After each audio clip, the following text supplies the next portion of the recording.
फिजा अलकरम, इल्म व हिकमत की महकी फिजा अलकरम, अलकरम अलकरम ऐ खुदा अलकरम। Alkaram high school, Shershah road, Data Nagar, Badami Bagh, Lahore. बिस्मिल्लाहिर्रहमानिर्रहीम। अलकरम हाई स्कूल, दाता नगर, बादामी बाग, लाहौर की जानिब से आज फिज़िक्स 10th का बेटे लेक्चर नंबर 11 डिलीवर करने जा रहा हूँ। हमने पहला chapter simple harmonic motion start किया था। आज मोस्ट इम्पोर्टेंट टॉपिक पढ़ना है जिसका नेम है रिपल टैंक। रिपल टैंक बेटा शॉर्ट क्वेश्चन लॉन्ग क्वेश्चन दोनों के हवाले से इंपॉर्टेंट है, अच्छे तरीके से तैयार करना है। सबसे पहले इसकी आपने डेफिनेशन मतलब तारीफ़ तैयार करनी है। डेफिनेशन क्या है? Such device which is used to produce the waves and to study their characteristics, यानी कि ये एक ऐसा आला होता है जो पानी की सतह पर वेव्स पैदा करने और उनकी खसूसियात का मुताला करने के लिए इस्तेमाल होता है। तो बेटा इसकी डेफिनेशन है ये कि such device which is used to produce the water waves, ऐसे आला जो कि पानी की सतह पर वेव्स पैदा करने के लिए इस्तेमाल होता है, and to study their characteristic और उनकी खसूसियात का मुताला करने के लिए इस्तेमाल किया जाता है। अब बेटा इसके बाद इसकी स्ट्रक्चर है, साख्त है कि ये बना किस चीज़ का होता है, कैसे यानी कि ये फंक्शन करता है। तो सबसे पहले बेटा it consist on a rectangular tray. ये एक रेक्टेंगुलर मुस्ततीली शक्ल की एक ट्रे पर मुश्तमिल होता है। मुस्ततीली शक्ल की, मुस्ततील वो होता है जिसकी लेंथ ज़्यादा हो, विड्थ कम हो, लंबाई ज़्यादा हो, चौड़ाई कम हो।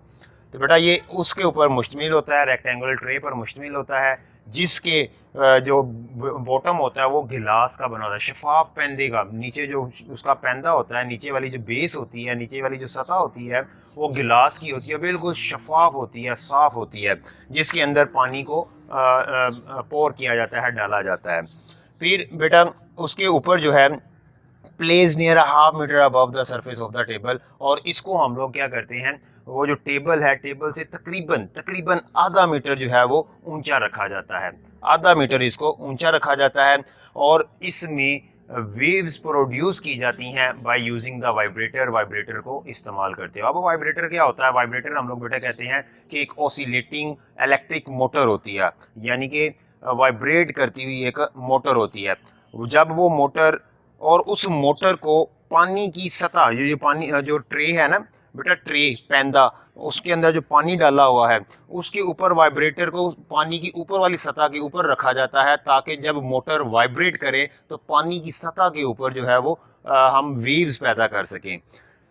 तो बेटा जो वाइब्रेटर है उसे हम कहते हैं ऑसिलेटिंग मोटर, या फिर ऑसिलेटिंग इलेक्ट्रिक मोटर। वाइब्रेट करती हुई एक मोटर होती है जिसको हम फिक्स करते हैं एक लकड़ी की बनी हुई प्लेट के साथ, और ये हमेशा पानी की सतह, ऊपर वाली जो सतह होती है उसके साथ टच कर रही होती है। That touch is the upper surface of the water, जो पानी की ऊपर वाली सतह के साथ जो है वो टच कर रही होती है। मकसद क्या होता है ऊपर वाली सतह के साथ टच करने का? भी आपको बताया कि जब मोटर वाइब्रेट करेगी, जब मोटर को ऑन किया जाता है, वो वाइब्रेट करना स्टार्ट करती है, तो पानी की सतह के ऊपर वेव्स पैदा होना शुरू हो जाती हैं। अब उस टेबल के बिल्कुल नीचे जो है एक पेपर रख दिया जाएगा, और उसके ऊपर वाली साइड पर एक इलेक्ट्रिक बल्ब जो है वो लगा दिया जाता है। इलेक्ट्रिक बल्ब का मकसद क्या होता है कि पानी के अंदर जो वेव्स प्रोड्यूस हो रही हैं, जो वेव फ्रंट पैदा हो रही हैं बेटा, ताकि उसका अक्स, उसकी रिफ्लेक्शन, उसका इमेज जो है वो नीचे एक जो पेपर हम लोगों ने रखा है उसके ऊपर हम आसानी के साथ देख सकें। तो बेटा दोबारा से मैं आपको इसका फंक्शन बताता हूँ कि जब मोटर को, वाइब्रेटर को ऑन किया जाता है, उसको स्विच ऑन किया जाता है, तो होता क्या है कि क्योंकि वाइब्रेटर पानी की सतह के साथ टच कर रहा होता है, वो मोटर पानी की सतह के साथ मस कर रही होती है, तो जैसे ही मोटर ऑन होती है, वाइब्रेटर ऑन होता है, वो ओसिलेट करना स्टार्ट करता है। ओसिलेट जैसे ही होना शुरू होगा, पानी के अंदर जो है वो वेव्स पैदा होना शुरू हो जाएंगी, और जब वो वेव्स प्रोड्यूस होंगी तो उसके नीचे रखे हुए पेपर के ऊपर उस इलेक्ट्रिक बल्ब के चलने की वजह से नीचे तमाम उसका इमेज, उसकी रिफ्लेक्शन शो होगी, जिसके ज़रिए से हम लोग देख सकेंगे कि वह उसके अंदर नुमायां तौर पर, वाज़िया तौर पर वेव फ्रंट्स पैदा हो रही हैं। अब लेट्स सपोज कि ये एक वाइब्रेटर है, इस वाइब्रेटर की वजह से क्या हुआ बेटा, पानी की सतह के ऊपर वेव्स प्रोड्यूस हुई। इनमें जो डार्क आप लोगों को पार्ट्स नज़र आ रहे हैं, डार्क लाइंस नज़र आ रही हैं, डेट रिप्रेजेंट द ट्रफ, वो ट्रफ को जाहिर करती हैं, ट्रफ को जाहिर करती हैं। Dark lines represent the trough and the bright lines, और इसके अंदर जो चमकदार सतहें होती हैं, चमकदार जो लाइनें होती हैं बेटा, ये दरमियान वाली जो चमकदार सतहें हैं इन्हें हम कहते हैं क्रस्ट। तो आपने पढ़ा था, आपको लास्ट टाइम बताया था, दो मुतवातर क्रस्ट या दो मुतवातर ट्रफ के दरमियान जो डिस्टेंस होता है that is called as wavelength, उसे हम कहते हैं वेव लेंथ। यानी कि टू कंसेक्यूटिव ट्रफ या टू कंसेक्यूटिव ट्रफ के दरमियानी फासले को, अब यहाँ पे मैंने टू डार्क लाइंस के दरमियान डिस्टेंस को रिप्रेजेंट किया हुआ है, डेट इज वेव लेंथ।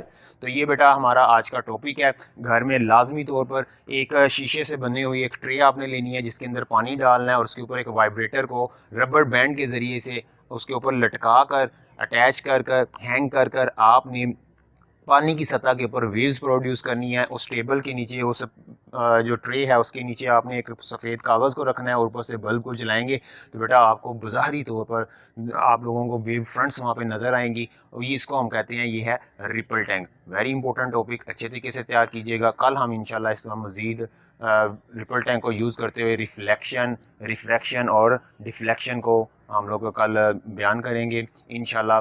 अगर किसी भी स्टूडेंट का कोई क्वेश्चन है तो बेटा हम कमेंट सेक्शन में लिखिए, इंशाल्लाह नेक्स्ट वीडियो से पहले आपके सवालात का जवाब दे दिया जाएगा। अल्लाह हाफिज़।